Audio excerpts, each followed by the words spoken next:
Hi mommies, welcome back to my channel mommies and kiddos. तो आज मैं आपसे शेयर करने वाली हूँ कि अगर आपका बच्चा बहुत छोटा है तो आप उसकी गर्मी में कैसे ध्यान रख सकते हैं। क्योंकि देखिए गर्मियाँ शुरू हो गई हैं और गर्मियों में बच्चों को सबसे ज़्यादा प्रॉब्लम होती है। बच्चे बीमार पड़ने लगते हैं, बच्चों को डिहाइड्रेशन और लाल दाने आना, रैशेस होना, ये सारी प्रॉब्लम्स बहुत कॉमन होती हैं और ये बच्चों को स्टार्ट हो जाती हैं। तो इसीलिए आपको मैं आज कुछ ऐसे टिप्स शेयर करूंगी जिसको आप ध्यान में रखेंगे तो आपके बच्चे की गर्मी जो है वो आराम से निकल जाएगी और बच्चों को कोई प्रॉब्लम नहीं होगी। क्योंकि इस टाइम पे बच्चे बहुत ज़्यादा बीमार होते हैं, तो आपको कुछ चीज़ों का ध्यान रखना है जिससे बच्चे की गर्मी अच्छे से निकल जाए।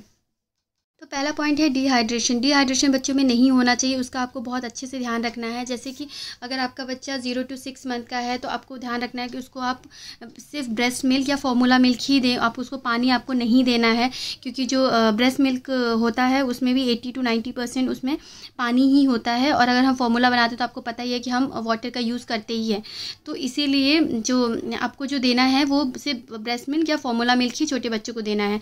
और दूसरा साइन है कि बच्चा कम से कम 6 बार यूरिन पास करना चाहिए पूरे दिन में। इससे ज़्यादा करता है तो बहुत अच्छी बात है, बट इतनी बार तो करना ही चाहिए।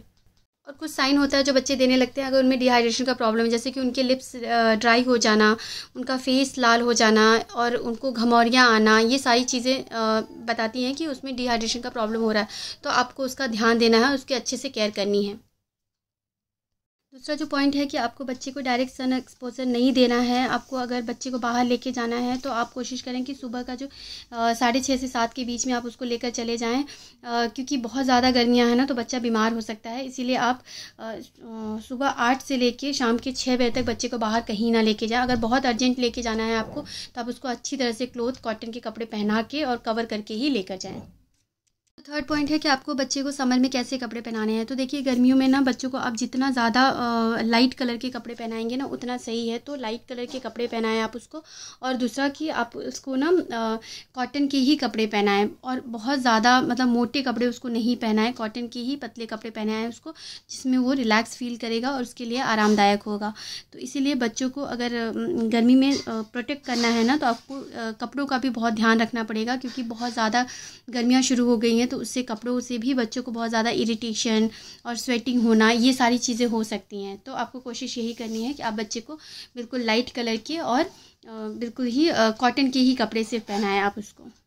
और गर्मियों में आप ध्यान रखें कि आप बच्चे को उसकी साइज़ से एक साइज़ बड़े कपड़े ही पहनाएं ताकि वो कंफर्टेबल रहे और उसको ज़्यादा स्वेटिंग ना हो। तो बच्चे को लाइट कलर के कपड़े पहनाएं, उसको कॉटन के कपड़े पहनाएं और उसकी साइज़ से एक साइज़ बड़ा कपड़ा ही उसको पहनाएं। इन सारी चीज़ों का आपको ध्यान रखना है जब आपको बच्चे को कपड़े पहना रहे हैं। तो चौथा पॉइंट है कि आपको बच्चे को हीट से कैसे बचाना है, कैसे आप उसको रैशेस से बचा सकते हैं। तो उसके लिए आपको क्या करना है कि आप कोशिश करें कि आप कॉटन की जो नैपीज़ आती है ना वो पहनाएं बच्चे को, क्योंकि वो बहुत ज़्यादा कंफर्टेबल होती है। तो बच्चा अगर वो पहन रहा है ना तो उसके लिए बहुत ज़्यादा रिलैक्सिंग हो जाएगा वो चीज़ें। तो इसीलिए आप कॉटन की नैपीज़ पहनाएं और आप कोशिश करें कि उसको नैपी फ्री टाइम ज़रूर दें, क्योंकि आप जितना ज़्यादा उसको नैपी फ्री टाइम देंगे ना उससे आपको ये भी पता चलेगा कि वो यूरिन कितनी बार पास कर रहा है। और दूसरी चीज़ की वो कंफर्टेबल रहेगा, मतलब उसको रैशेस नहीं होंगे ज़्यादा। तो गर्मियों में क्या होता है ना, पसीना जमा होता है और पसीना जमा होकर वो पूरे रैशेस बन जाते हैं, घमौरियाँ आने लगती हैं। तो ये सारी चीज़ें अवॉइड करने के लिए बच्चे को कॉटन की नैपीज़ पहनाएं। फिफ्थ पॉइंट है कि हम एसी और कूलर का टेम्परेचर कैसे मेंटेन करें। तो देखिए बच्चे को बहुत गर्मी लग रही है, मतलब हमारे लिए जितनी गर्मी है उतना बच्चे के लिए भी है। तो आप बच्चे को बिल्कुल एसी में सुला सकते हैं, कूलर के सामने सुला सकते हैं, बट आपको डायरेक्ट एक्सपोजर आपको थोड़ा सा अवॉइड करना है कि एसी की डायरेक्ट हवा लगे या फिर कूलर का डायरेक्ट हवा लगे, वैसा नहीं होना चाहिए। और आपको उसमें सुलाने से पहले आपको बच्चे को फुल कपड़े पहना के रखने हैं ताकि बच्चे को रात को ठंड ना लगे। तो बच्चे क्या होते हैं ना कि थोड़ा सा हमसे ज़्यादा उनको मतलब एक एक्स्ट्रा लेयर की ज़रूरत होती है। तो आप इसलिए बच्चे को फुल कपड़े पहना दें और इसके बाद आप उसको एसी में आराम से सुला सकते हैं। एसी का जो टेम्परेचर होता है वो आपको मेंटेन रखना है, जैसे 22 से 26 तक आप टेम्परेचर रख सकते हैं आराम से बच्चे को एसी में सुलाने के लिए।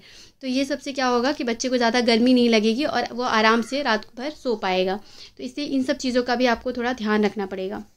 तो लास्ट पॉइंट है कि बेबी को मसाज देना है कि नहीं। तो गर्मियों में बिल्कुल आपको बेबी को मसाज देना है, मसाज देने का कोई प्रॉब्लम नहीं है, बट आप उसको ऐसे ऑयल से मसाज दें जो स्टिकी ना हो, तो उसके लिए वो इजी होगा। और दूसरा आपको ऑयल लगा के उसको ऐसे नहीं छोड़ना है, आपको उसको बाथ देना है। तो आप मॉर्निंग में बाथ दे सकते हैं, नाइट में भी। आप उसको अगर बाथ नहीं दे रहे हैं, बच्चे बीमार पड़ जाते हैं नहाने से, तो आप उसको स्पंज कर सकते हैं। तो ये सब चीज़ों का ध्यान रख के आप बेबी को बिल्कुल मसाज कर सकते हैं। नॉन स्टिकी ऑयल होगा तो बेबी को कोई प्रॉब्लम नहीं होगी।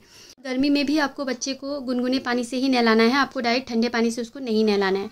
तो इन सारी चीज़ों का अगर आप ध्यान रखेंगे ना, तो आपकी बेबी का जो गर्मी है ना, पूरा समर सीज़न बहुत आराम से निकल जाएगा और आपको कोई प्रॉब्लम नहीं होगी। तो thank you so much guys for watching this video. और अगर आपको ये यूज़फुल लगता है तो आप प्लीज़ चैनल को सब्सक्राइब करें और उसको वीडियो को लाइक ज़रूर करें और शेयर करें अपने फ्रेंड्स और फैमिली से।